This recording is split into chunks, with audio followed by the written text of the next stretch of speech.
اتحاد اہل سنت شاید یہ اس پرچے کا سب سے مشکل سوال ہے۔ اختلاف ہے، گروہ بندی ہے، کئی جماعتیں ہیں، ان میں اتحاد کیسے کیا جائے؟ ہم اس اختلاف کا حصہ نہیں ہیں۔ جمعیت علماء پاکستان ایک تھی، اب کئی اس کے فریکشن ٹکڑے ہو گئے۔ جماعت اہل سنت ایک تھی، اس کے بھی کئی فریکشن ٹکڑے ہو گئے۔ ایک سنی تحریک تھی، اس کے بھی ٹکڑے ہوئے۔ اتحاد کے فضائل پر تو سب اچھی تقریریں کریں گے۔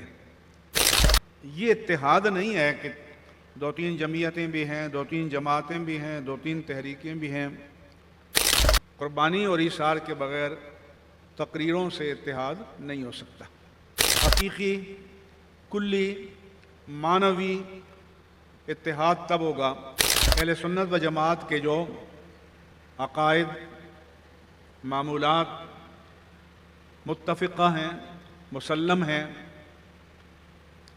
ان پر جمع ہو جائیں۔ صدیق کی ہم یلغار بھی ہیں،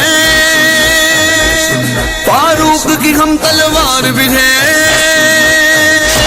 عثمان کی سخاوت کے صدقے، عثمان کی سخاوت کے صدقے حیدر کی جرت ہے۔ ہم اہل سنت ہیں، ہم اہل سنت ہیں، ہم اہل سنت ہیں، ہم اہل سنت ہیں۔